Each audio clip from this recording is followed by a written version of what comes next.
lean in to who you are. Yeah. Who you are and who you always felt like you've been is who you were meant to be. It doesn't matter if you were born in the wrong house or with the wrong family that doesn't understand you or the way that you are and your dreams, but keep chasing them because they are possible and you will end up on a stage. You might be 40 before you get there, but you were meant to impact people, Amy. You were meant to run your mouth and run your voice and help other people and give them permission to be themselves, whether they're fat, skinny, thin, tall, whatever they look like, and however they show up, they are worthy, they are able, and that's what I would say to me back then. Hey, what's going on, everybody? And welcome to another episode of Legacy's Journey, where we talk about creating what outlives you. I'm your host, Cameron Williams, owner of Kinley Consulting, where we focus on strategic financial growth for marketing agencies so that they can live that dream life that you know you deserve and just not be a slave to your business. And we do that through CFO services. Now, y'all know we always on the hunt for not good guests, but great guests. And you know, sometimes you sit back and you like, man, you watch people, right? You watch people from afar. You watch what they do, how they carry themselves, the energy they bring. So, you know, I've been spending more and more time with these people. And I was like, you know what? Husband and wife team, check. Always having a good time, check. And just from the interactions that I've seen, which haven't been that many, we may have a kid interruption, but that's okay. This real life stuff over here. So, without further ado, Joseph and Amy Singleton are here. We're going to bring them on and give them the time and space. Tell everybody who you are. Tell us what you do, who you serve, how long you've been in business, and then we'll jump into the fun stuff while I try to go save the toddler that's about to break down the door. All right. I love it. Well, thank you for having us. First of all, I am Amy Singleton, my husband, Joseph. Hello. And we own HITE Digital Norman, which is a full service digital marketing agency right here in Oklahoma City area, Norman, Oklahoma, I guess you would say. Should I pause? Oh, yeah. No, you're just fine. We've been in this line of business since 2018?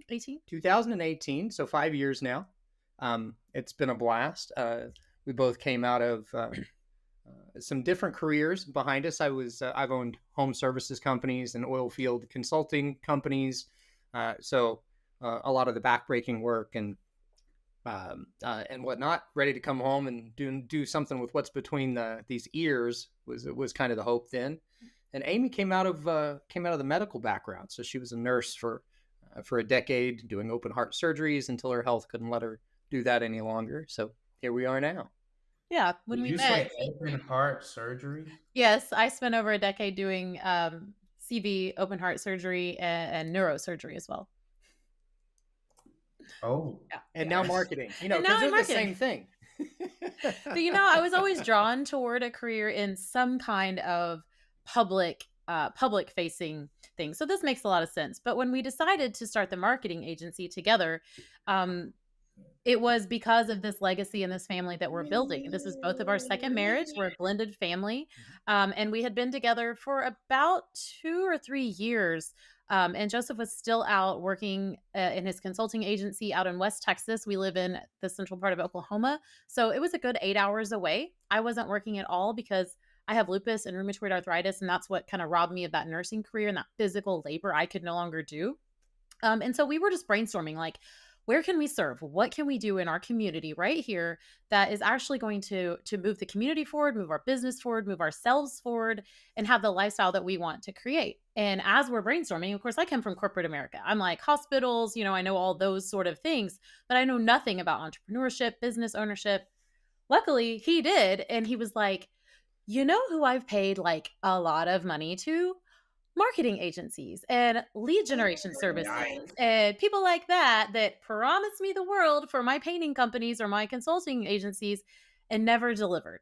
It was always a scammer. I couldn't trust them. And I'm like, well, we can do that. I can learn that. We can do that. So, dude, you should have seen like the first Weebly website I built was awful. I think I charged $300 for it. But, you know, now fast forward 5 years and we're in a completely different space. He's back home. We're earning money and we're able to live our lives on our terms. There you go. Okay. So there was a lot of good stuff there. So first off, let's talk about the pre-life. So you talked about you were helping people stay alive, Yeah. and then you're doing oil consulting, painting companies. So what would you say are some of those lessons that you may have learned in your previous fields that you feel like helps make you, or I guess has led to you becoming a better business owner now? I'm gonna let you go first. Absolutely. So Totally different answer. I know. definitely different answers between the two of us. No matter what line of business I'm in, the product that we're delivering has to be excellent. So when I ran a painting company, it was a 2% difference between pass or fail. People would see the 2% that was wrong with the job and completely discount the 98% of good work that had happened because all they could focus on was what was bad. And I learned that early on in business, that if you're not obsessive about product, you're not obsessive about what you're delivering, you're eventually going to fail.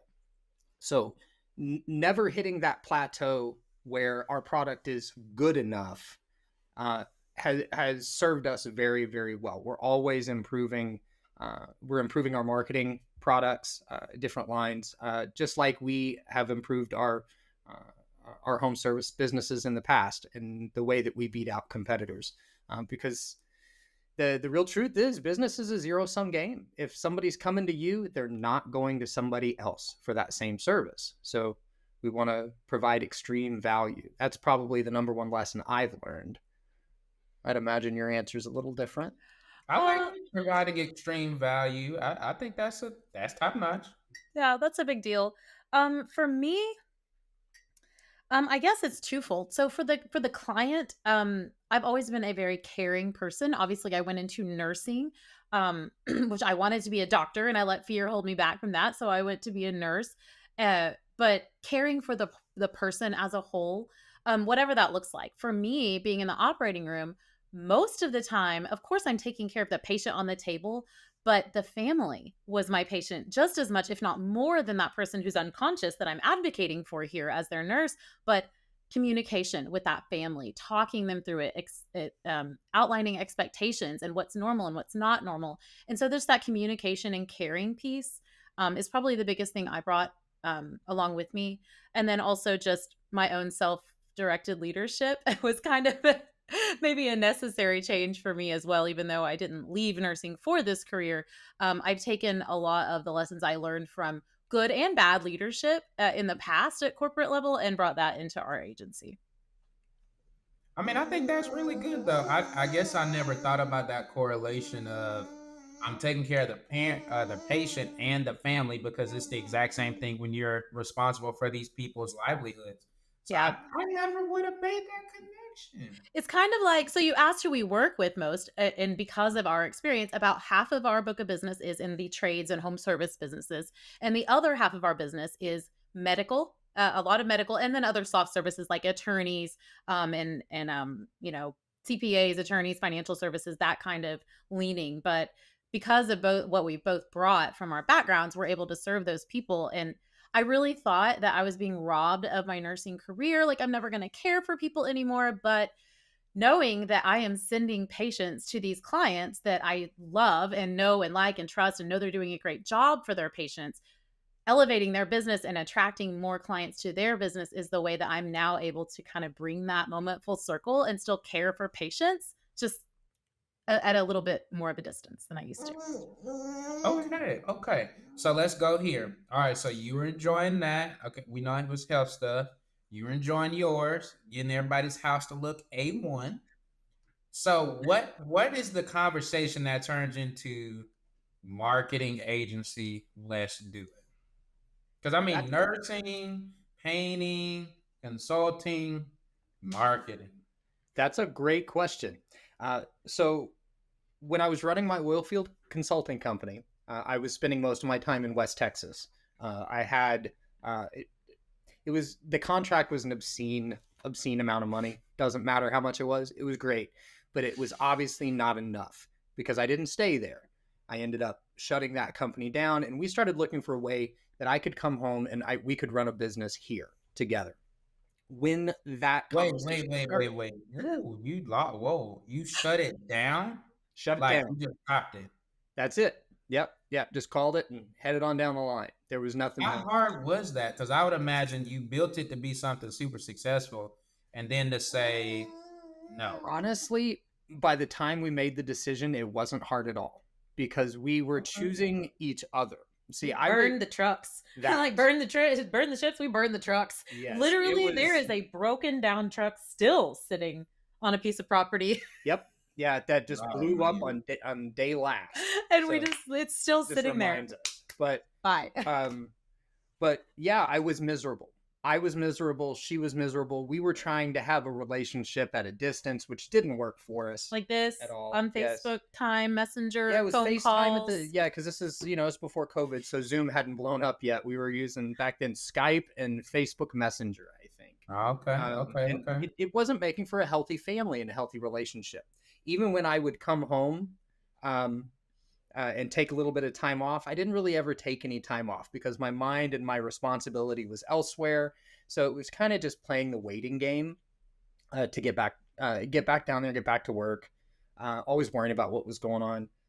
But yeah, it wasn't hard at all to shut it down by the time we made the decision. Making the decision was a several-month process of us going back and forth and a lot of, I'm really lonely and I want to come home kind of conversations. But once we made the decision, one thing that we're really fortunate in, we both view money the same way. We view money as a tool to accomplish a purpose. That's it. So we don't get emotionally attached to an income level. It's just, does that pay our bills? Does that serve our financial goals or not? Is as far as our attachment to an income stream. See, that's a very mature thing, because I think especially the way marketing is presented by maybe the questionable people. It's always Lambo dudes. Just say it. Bro marketers. yeah. Bro marketers. Bro. Those people. Like, they always talk about, you got to hit this level. You got to hit 100K or you're not being successful. Like, you need to do it within 90 days or you got to buy this certain car. So I think it's very refreshing to hear the other side, which is like, we're good. We can do what we need to do. We're enjoying each other. That works for us. Mm-hmm. Yeah, absolutely. And it's no different in the marketing game either, right? It's all loose. There are no guarantees. So making a guarantee that you're going to make it to somewhere, it just seems silly. What are your results? How are you living? How do you feel from day to day? Because I can promise you, everything worth doing is a long-term process and it's all uphill. I think we both heard that recently from someone really, really smart. And so it's no different in our business or our life or in your marketing. It's all uphill. It all takes time. It all is a struggle. And you have to find the beauty in that chaos and in that freaking wreck of a mess of the hell that it is to run a business or run a family or have a life or have a marriage. It's all hard. Mm-hmm. It is all hard. Worth doing it is. All hard. It's all hard. All. Emphasis on all. Okay, so now we bled into family time. Okay, so we've started this agency. First thing, who brought up the idea? Whose idea was it? Okay, so it's your idea. You go to Joseph and you say, so look, there's this program I want to buy. Is actually how it started. Yeah, it started with a course creation. I bought a course from a bro Lamborghini marketer. That's exactly what I did. Uh-huh. Yeah, and I did. You say, and I said, well, honey, if that's what you want to do, then that's what we're going for. Because we'd already shot down ideas like a restaurant with about 5 seconds. We looked at that and said, no, we don't want to open one of those. Right. MMJ is really big here in Oklahoma, the medical marijuana community. So that looked like an opportunity. Thankfully, we didn't get into that space because it's so overly saturated. We would have lost our tail on that. And the original iteration of our marketing was a little bit different model. It was a lead generation model where we built rank and rent websites. So we would identify what we call low hanging fruit. We identify holes in the internet market that we could drop a website for, say, a painting company. My second painting company, this is actually how it came to be. completely by accident. Um, Build a website for ourselves, start generating leads, sell those leads to a local home services contractor that's really good at doing the work and not so good at marketing themselves. Pretty good kind of tit for tat business model. And it went fairly well. And we learned a lot those first couple of years. So much. We learned the basics of SEO. We learned what it was to run a PPC campaign. That was so much fun in those first couple of years. And Facebook ads were a nightmare. Yes. So we learned it too. So we dove in. No, you don't like Facebook ads? I love them just fine. She hates anything having to do with ads because, well, it's a risk. I'm the SEO girl. He's the ads guy. That's it. Yeah, we both have our individual areas of expertise, but no, that is literally how. So we had at the beginning of our business, we had about 25 different websites up in this metro area, all producing leads. And the biggest producer of those leads was a painting website we put up in Norman, Oklahoma. The painter here couldn't find a contractor he trusted enough to take those wonderful leads because they're just pouring in. And he's like, you know what? My brother needs work. Got a couple of friends that need work. They already know the trade. Let's go. And the next thing you knew, we were 3 crews in to another painting company. But it proved the concept. Into another company. It completely proved the concept. It wasn't even a real business. It was just a website with a Google business profile and a couple of social media channels attached to it. And it completely proved that SEO works. Mm-hmm. And we were able to build an entire business out of starting with a website. We started the business with a website. How many times did businesses sold that business start last year? And then they wait. But yeah, like he said, we just sold that business. We didn't shut it. We were able to sell it because it had excellent branding, excellent logo, excellent website, lead flow. Lead flow is what any business needs. So it definitely proved the concept. And it was at that time that we decided to move our agency model into a more traditional SEO, PPC, a more traditional digital agency, working on the client's own branding and on their own assets. Okay. So serial entrepreneurship here, which is great. I also like how you said, because my wife I'm not going to say officially started, but like big time started. So I like how you said, like, he's great with ads, I'm great with SEO, like already having that boundary of, I know what you're great at, I know what I'm great at, we can make that work. So I think that was awesome. Okay, so now you transition to this other franchise model, or I guess the first time franchise model. Yeah. Yep. So now who brings this idea up? So we were She's connected the brains, 100%. Once I get on board, we make one heck of a powerful team. But what's going on between those ears is another level beyond me most of the time. So. It's a scary place to be, but yeah. So we were in this group of bro marketers, essentially learning how to rank and rent websites and do the ads and do all those things. And when we were like, this isn't really the best fit for what we really wanted to do. What we really wanted to do was move businesses forward, not just with leads, but with their own branding, with their, building something worth selling in the future. Where was I going with that? About how you came to the franchise model. Oh yeah, that's right. So we're in that group, and a couple of the other members of that group had also kind of left and started their own traditional digital agency as well, because it just wasn't a great synergy. So once we learned those skills, then we were running our own agency. It was called New Leaf Marketing. And someone from that group, I think you know him, Adam McChesney, is one of our corporate leaders at HITE. He introduced me to an opportunity with HITE, which was the very first iteration of a franchise digital marketing agency. And I was like, okay, well, we together, just us two, we're trying to build out all those SOPs, all those processes, all those things, do all the hiring. And we were in the middle of doing all that, and partnering with HITE moved us forward probably 3 years in building that process out. So now we're just able to manage our clients. We have an amazing fulfillment team that does the work, and tons of data and training and QA that back all of that up. So it's been a really beautiful thing to transition to. Okay, so now let's go here. So now you're part of it. Now, earlier you were talking about lack of family time, lack of boo time, date nights. So now that you switched to a more streamlined, we got the SOPs, we got the processes. What does that balance look like family wise and then just in being married wise? That's a great question because uh, I end up as an operations manager. I'm just nose deep in our all of our clients day after day. So we do have this nice clear line for our work roles. She is the face and sales and social media and all of that public facing, and I'm nuts and bolts project management in the background, which is very much my forte. Running crews, doing anything is that's Okay, I just kind of what like it. I'm I geared for. like it. So it carried over really well. Um, but honestly, the first few months, they were it was a pivot because we were so used to being physically apart all the time that her having to look at my mug getting out of bed every day with my, all the habits that come along with having somebody in the household with you and and whatnot.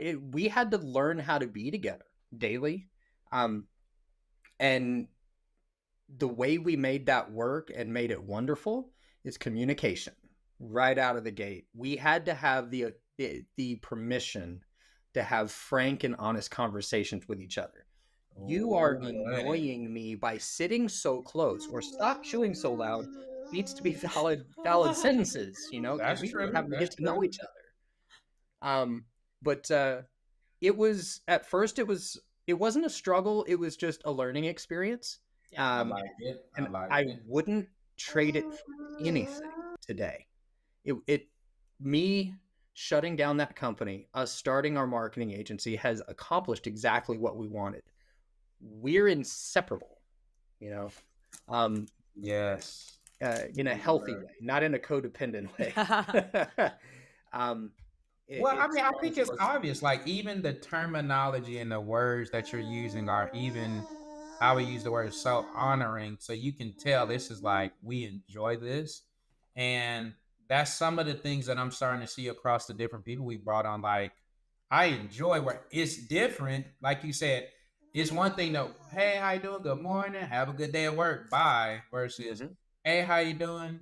You know we gotta do A, B, C, D, E, F, and G today, right? Like two completely different ways to approach it. But I love the separation of roles, playing your role to the T, knowing your strength and weakness. Because, like I said, like in me and my wife's case, like she always kind of helped. Like she'll do me a logo. Like she did all our logos. She did like some of our posts. But like now she's officially like stepping fully into the role. And I'm just like, Nice. this is so interesting to like have to depend on you to come through in a completely different way than just normal family or normal marriage stuff or whatever. So I'm here Yeah. for it. Continue with the love story. No, it's really hard though. I mean, you have to it feels like you're sometimes turning on and off all these different switches throughout the day, right? Like I wake up and there's my CEO switch, and then that when I'm done, then I turn that switch off, and then the mom switches on, and that's off, and then the wife switches on, and I'm just constantly switching all these switches. But the truth is, they're all on all the time.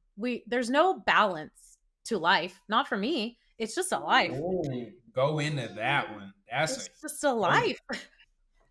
Um, yeah, I just think that I never understood that the opportunity was there to create your own life. I didn't understand that. I didn't understand entrepreneurship or business ownership or anything like that. I understood getting up, getting the kids out the door, going to work, coming home, making the meal, paying the bills, going to bed, and doing it all over again. And so now my day might look like at 10 p.m. I'm in here putting together a proposal at 8:30 a.m. I'm having coffee with him. It doesn't have to be a certain thing. And I think that's we started before COVID, but I think that's something that COVID has really opened up the eyes to a lot of people. It's created some problems with workforce and other issues that everyone is dealing with right now. But I think the greater good of our society is going to be moved forward because of our open eyes to knowing that we get to choose the way we live. We get to choose that. Yeah. And it's up to us. We got one life to do it. And whatever that looks like for you, it's just a whole life. Don't try to to separate out all the different buckets of the area of your life. Just live your life and live it wholly and do it on your terms. And it's a completely different experience. Okay, I want to keep staying right here because this is good. Because when you see Joseph can probably identify, when you get married, there's certain things stereotypically about, all right, women holding it down, being strong and balancing all these different roles. But then when you start, them years start accumulating, you're like, dang, I never, like you were talking about, there's no real flipping of the switches. They're all on all the time. So I'm curious, what is the difference between husband, and those switches being on and off versus wife and all those different switches? Like, are you finding that you have to communicate? I don't know if it's maybe feelings or expectations more. How does that work with you guys? Expectations are a big one that we have to be clear to communicate, because we find that when we have struggle between us, when we argue or we have some strife, which we're human, we do, it's almost always because we have an assumed expectation in the other person's head. Okay, so I am putting the wrong emphasis on the wrong syllable, on the on something that she says. I've put all this meaning on that, whatever that statement is. Like, have you sent such and such report to so and so yet? Well, that's just a straightforward question, but in my head, what I hear is, you're not doing your job, or something, whatever the argument is at the time. So clear and frank communication is the number one thing that diffuses any of that between us. We want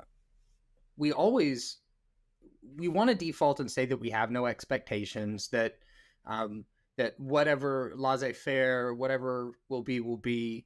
But the truth is, we've got expectations for one another. I expect her to show up and care about me, and vice versa. And if those things aren't happening, well, I'm a big baby. I'll pout.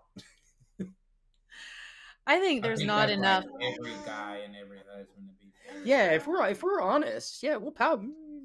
Poor me. So, yeah, like, dang, why are you talking to me so mean today? Like, I'm trying to work hard. We're sorry. We're having a man moment.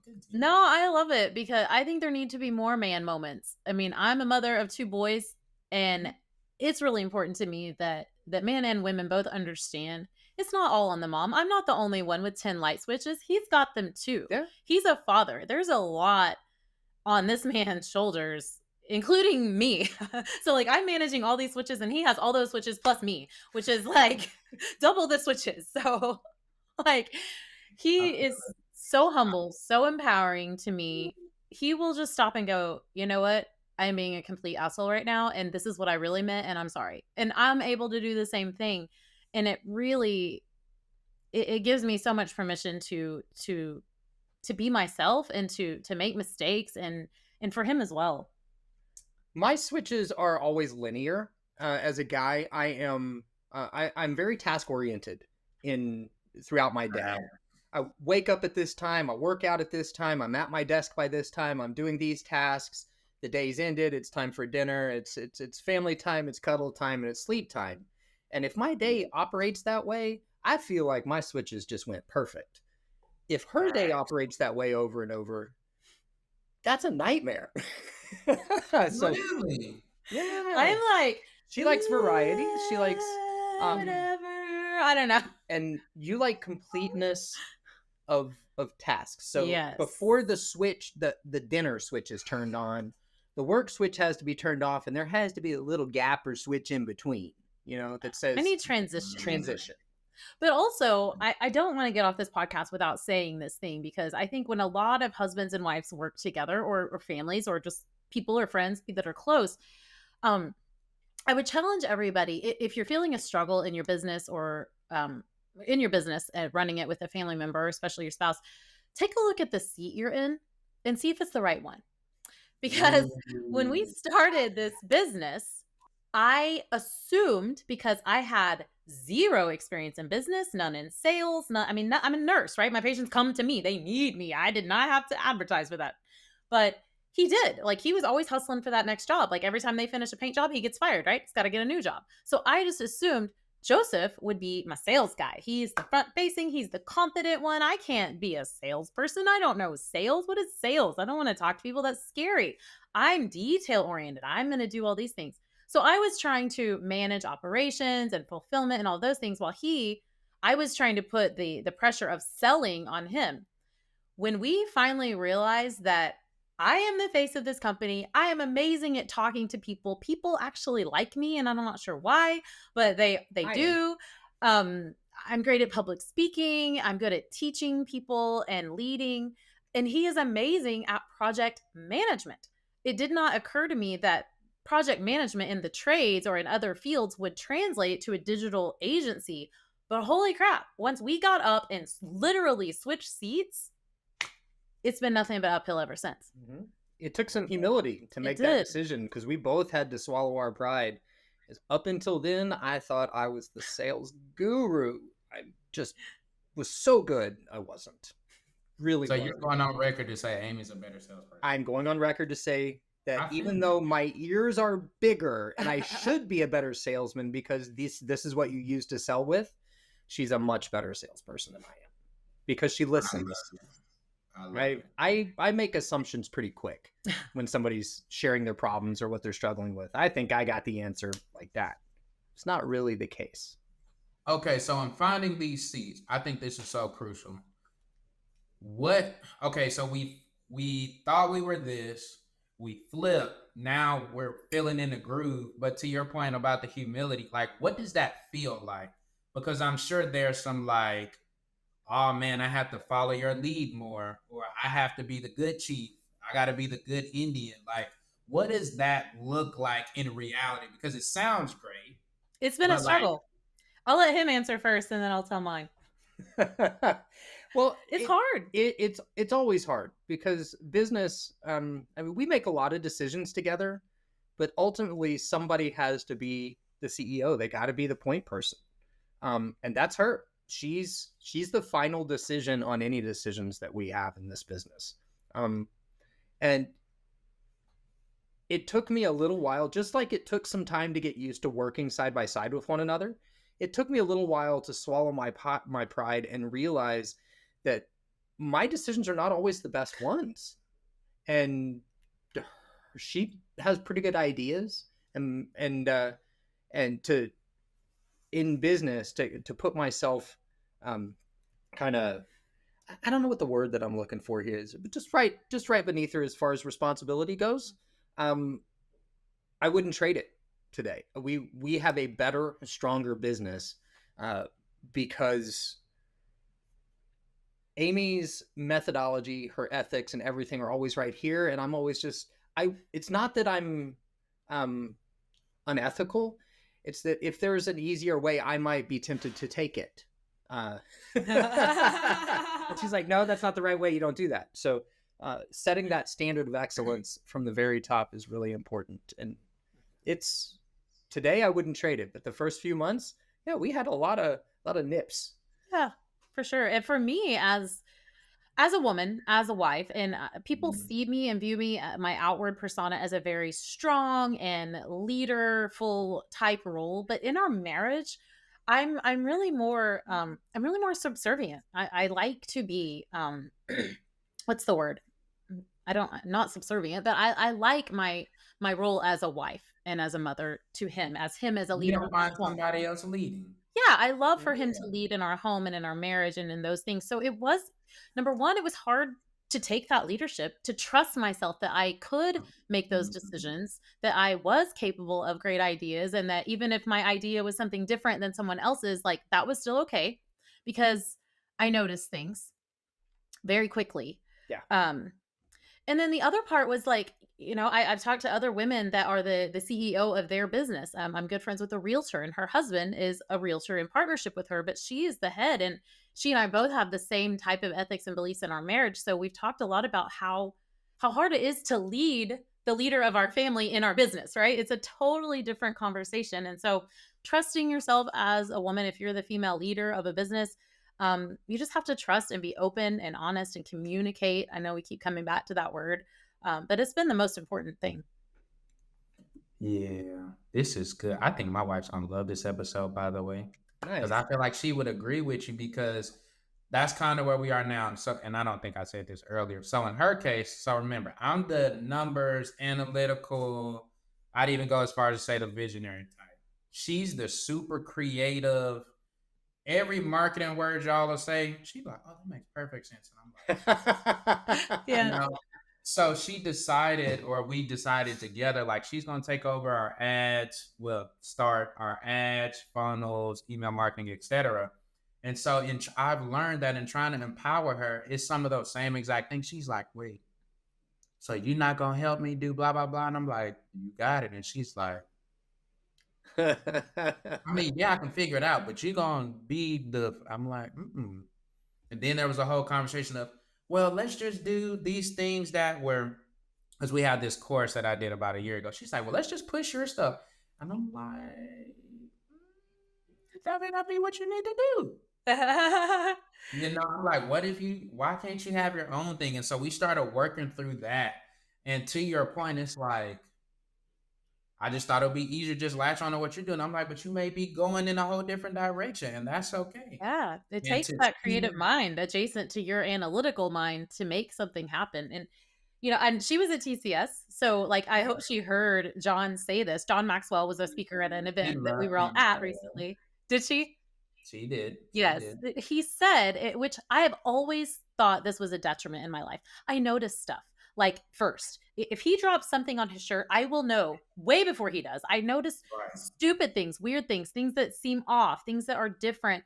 And John said that is the number one characteristic of a leader is noticing and noticing first. And I was like, holy crap. I mean, it blew my mind. And so she sounds like that kind of creative person that has all these different ideas, but it's so hard to trust yourself in moving forward because you're the first to notice. No one else is doing it. And you're like, wait, is this the right thing? Because we all look for clues of success of other people and what are they doing? And can I copy that? And how can I make it better? But when you have this new brilliant idea or you notice something is wrong or it could be better, it's so hard to speak up in that. And so I love that she's working with you that hopefully she can trust herself in moving forward with those Y- things.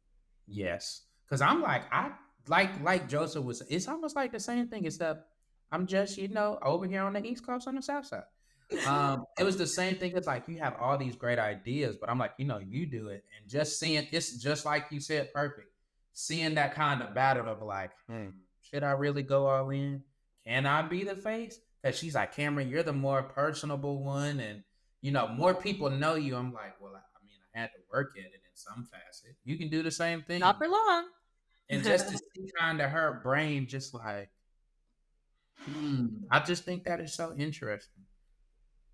And see, Joseph, see, this is so good because Joseph, you were so supportive at that humility piece. See, I'm learning all this. This is like my own personal marriage, working together business summit. So I appreciate it. Yeah, I love it. Not to say that there aren't other marriage dynamics that would work. The dynamic that we have, I feel like, is the only dynamic that works for us to work together. We have to be partners. We have to be arm in arm and not oppositional. And to get there, we've got to work at it. I mean, it's not easy. We struggle through every facet of our relationship to define responsibilities but in the midst of all that, even more than communication with each other, grace is our number one thing. That. Ooh, go into it. Go into it. We've failed a lot in our lives, and we've So failed each other along the way. We're not robots, but we're committed to one another. I think this is, let's just say, yes, is the commitment summit right there. Oh, That's a nice word that we don't plug. take lightly. We're Yeah. committed in marriage to one another, and which means that we have extreme grace. She could do something that caused me permanent damage for the rest of my life today, and we'd work through it. It wouldn't be fun. It wouldn't be easy. But I'm confident that we would be together and we would be arm in arm on the other side of it. That without that kind of forgiveness and grace, you might as well hang it up. You've got to have a partner if you're going to be partners in business together, because you're already partners in life. there's no getting away from one another at that point. I feel it. Okay. I Okay. think one of the things that brings that it brings it all around. Like, I mean, I see the babies on your lap, and oh my god, they're so cute. The thing about us is that our mindset coach said it one time: when you've suffered enough, you finally get it. And I really think that's where Joseph and I are in our lives. Like, I just turned 42 on Saturday. He will be 46 at the end Yay. of this Happy month. belated birthday. Thank you. Mhm. We have kids aging ranging from 28 to 15 and 3 grandchildren. And we've been through absolute hell in our lives, not just in our business, but in our lives. We have lived through that crap. And it makes you more generous with grace and with forgiveness and with communication. Like, you don't want to waste any more time because we're just people. Our clients are people. You're a person, he's a person, we're people, the kids are people. We're just people and we're all imperfect. And if you can't have like obscene amounts of grace for others, then what are you even doing? But I don't think you come to that place until you've really been through it. You've just suffered so much. You just know what's worth it and what's not. Including the suffering that you created yourself. That most of mine was completely self-created. Yeah, we're not victims here. No. Yeah, if we are, we're victims of ourselves. myself. That's really the truth. I like it. I like it. Okay. All right. So you just brought up the kids. So like having a little the teenage and the adult kids, what are some things that you guys do to connect with them? Because you're running this, I just want to say they're really humble, but to be clear, they're running a successful business. So how do you balance that and then dealing with the teenager or hey, we got to cut off because we got to go have family time or take them to whatever event? What does that look like? Or is there a certain activity like we do pizza every Friday or we do pancakes on Saturdays? So that's our thing. So do you have something like that that you found works really well for you guys and your family rhythm? The biggest Get them when you can. that with teenagers, the hard thing is they're just as busy as we are, so we're intentional about it. Monday night, our youngest boy, he's 15. He's on the football team here at the high school. He's got a football game this time of year every Monday night. Do we really want to go sit at a JV football game? Probably not. I mean, it's not at the top of my list of entertainment, but seeing that boy, That's the culmination of all the effort he put in that week, come out on that football field for a couple of hours is a great way to support him. And it's a great way to connect with him. So we do that. We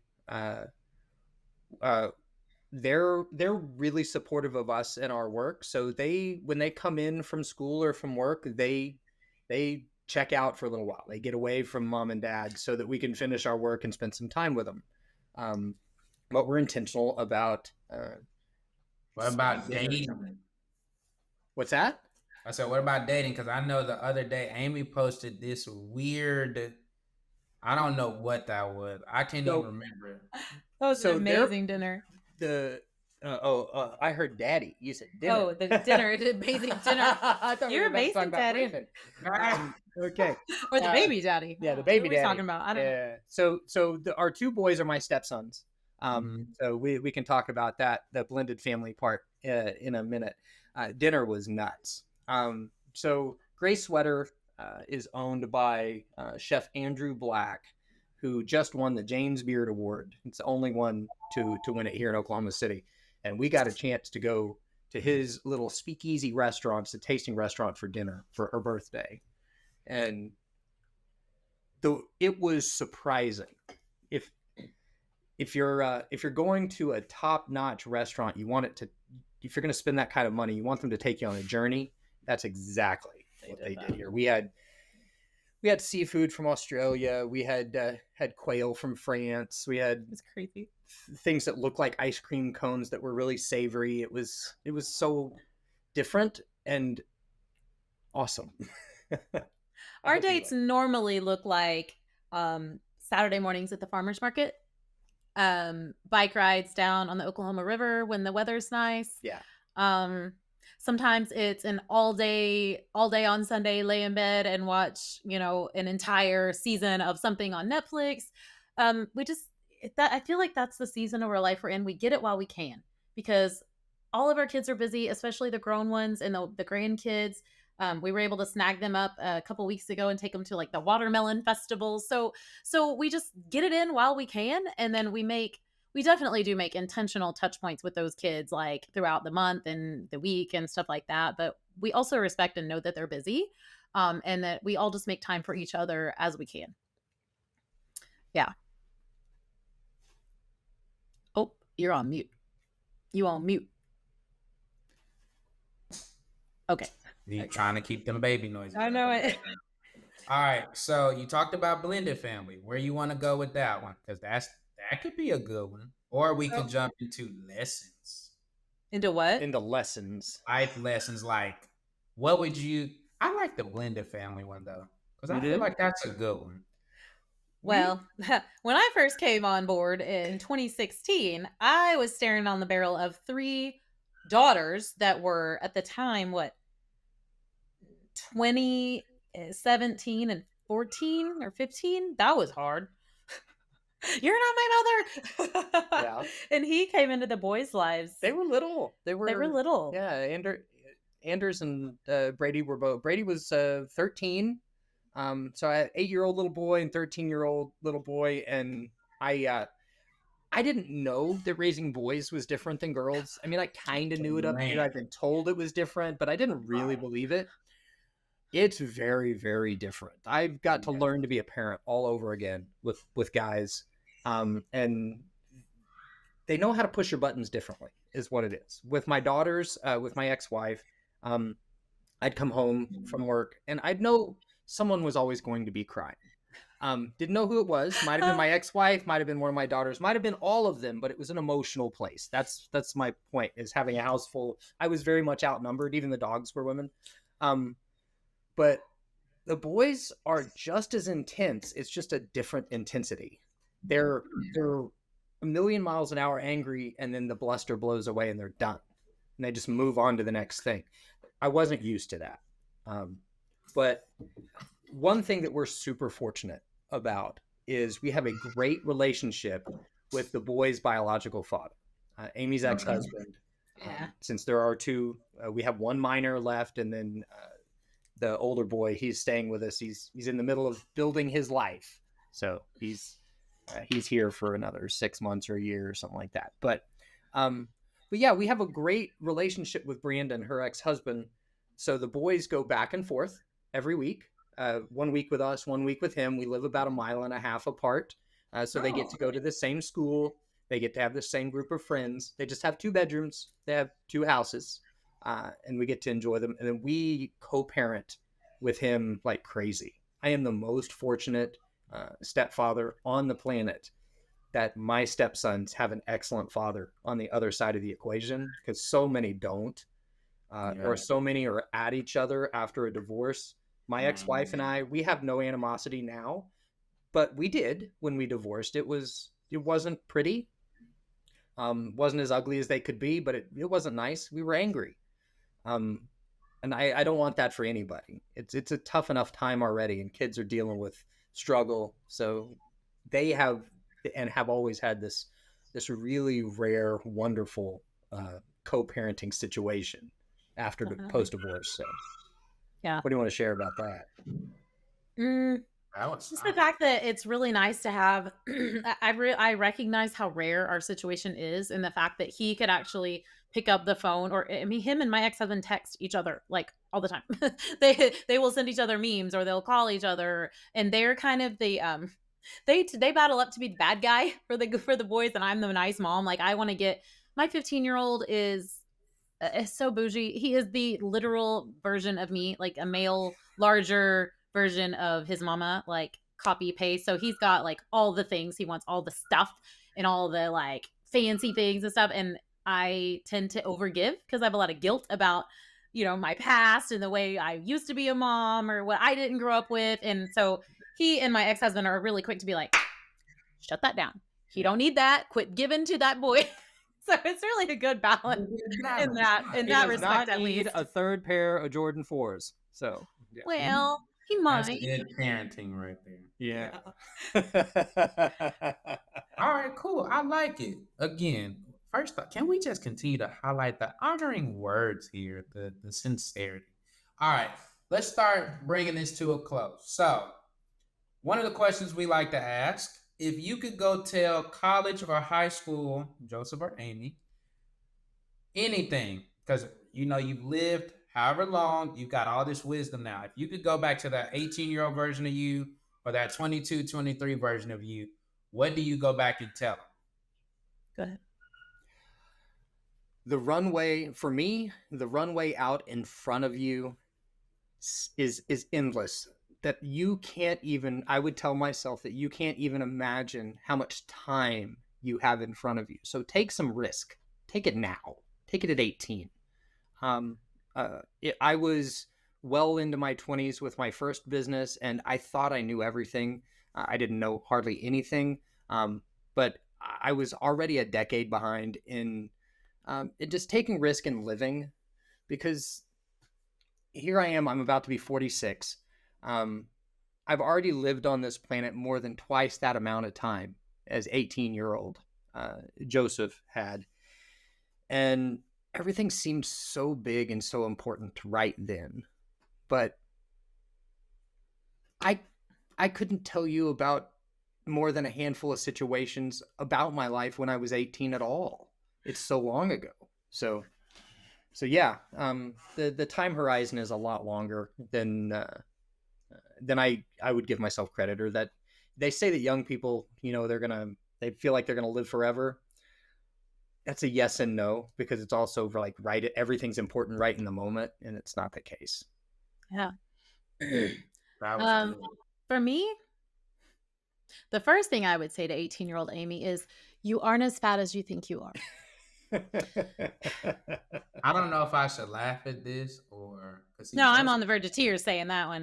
That's a big one. Like, Joseph's laughing, so is it? No, I'm laughing because I know the heart behind that. So okay. I'm not gonna laugh. No, you can laugh. It's fine. I was almost 300 pounds at one point. I grew up as a very, yes. I grew up as a. I was almost 4, but that's a whole different story. We're complete. We've suffered enough. Let me tell you, we've been through it. Wow. Lean in to who you are. Yeah. Who you are and who you always felt like you've been is who you were meant to be. It doesn't matter if you were born in the wrong house or with the wrong family that doesn't understand you or the way that you are and your dreams, but keep chasing them, because they are possible, and you will end up on a stage. You might be 40 before you get there, but you were meant to impact people, Amy. You were meant to run your mouth and run your voice and help other people and give them permission to be themselves, whether they're fat, skinny, thin, tall, whatever they look like, and however they show up, they are worthy, they are able. And that's what I would say to me back then. Well, that's good. I feel like you should put that in a book, run ads to it, and now become a top-selling journalist book. Right. You're not the first person to tell me to write a book. It's on the list. I feel like there's just so much, like, there's some marriage stuff here. We're gonna pray about it. But anyway. All right, so this is your time. First off, I'm appreciative of this. So this is your time. Tell people if they want to work with you. They're like, man, these are two dope people. I'm in either the Texas area, Oklahoma area, and I'm ready to work with somebody like this. I need them. Tell them again how to get in touch with you, who you help, who you serve, whatever you want to tell them. This is your whole segment. Okay. Well, I will say that, first of all, we can work anywhere nationwide. About half our book of business is in Oklahoma, and the rest is coast to coast. We specialize in helping businesses build websites that are lead generating machines. We use a variety of tools to get that, but we help to scale businesses. And so if that is something that is interesting to you, if you want to have a business that is sellable, that can scale from that 2 crews to 5 or whatever your goals are, we work with funky people. We work with real humans. We are not stuffed shirt marketers. We don't white label off fulfill anything outside of our agency. We want to become a trusted partner for people. And the way that they can find us, the quickest way is amysingleton.net.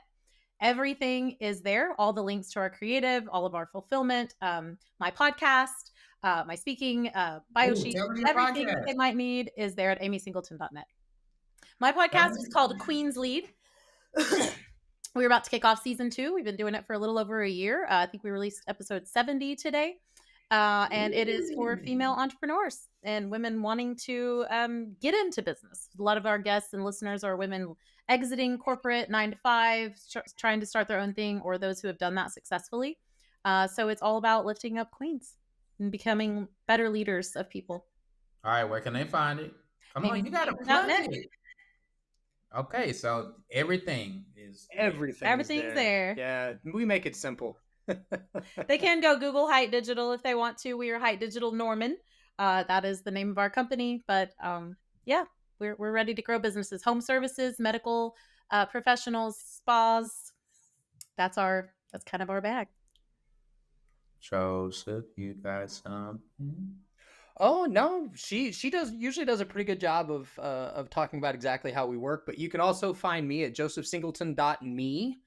You'll find my Calendly link there. If you just want to chat with a weird guy, go ahead and hook up a half hour there. It doesn't cost you anything. We can take a look at your digital assets and see if we can help. Ultimately, we want partners in business. We're not out for quick profit. We're out to help people really grow. So our best partners are the partners that want to grow their business, either to sell down the line or to hand over to family. They want to leave a legacy, because we're not a flash fire. Name of that podcast right there in it. That's what's up. We're building legacies, our own and yours. There you go. All right. Well, y'all heard it here. They told you. Say it one more time. They need to go to what website? amysingleton.net. That's the one. Go there. All right. So y'all heard it here. It don't matter if you're in Oklahoma, Atlanta, New York, California, North Dakota, even though I don't know if people live there or not. There's 3 or 4 people up there, I think. I've been accused of being East Coast several times. So many people have asked me if I'm like from Jersey or from New York. And I'm like, I guess I need to get my Southerner accent on a little better. It depends on where they're asking you that question at. If they're asking it here, they mean something totally different. Oh, I'm not for everybody. I'm not for everyone. Let's just make that really, really, really clear. I think he's for plenty of people. All right, y'all. So we know they got to get back to saving the world. Thank you guys so much for coming to Legacy's Journey. Y'all see what we're trying to do here. We want to bring on people that can not only bring you guys value, but that can share some of their stories and just be transparent with how they got to where they are, how they're working together, how they're honoring each other, their spouse, their family, and still being successful. You do not have to leave your family behind to build something great to give them. Your presence matters. So again, Singletons, thank you so much. Until the next episode of Legacy's Journey, you guys take care of yourself. Make sure you share this. Give it to people. Tag people that will want to hear this, that this can help. That's just good, solid information. Maybe their spouse is joining their company. Maybe they're starting their company together. This will be a tremendous, fabulous thing to listen to and share. And I'm not saying that because I'm running it. I'm saying that because of the value of the people that you just heard. So that's all I got for you guys. Thank you so much. Until the next episode, everybody take care of yourselves. Thanks so much for having us. Thanks. Bye, all.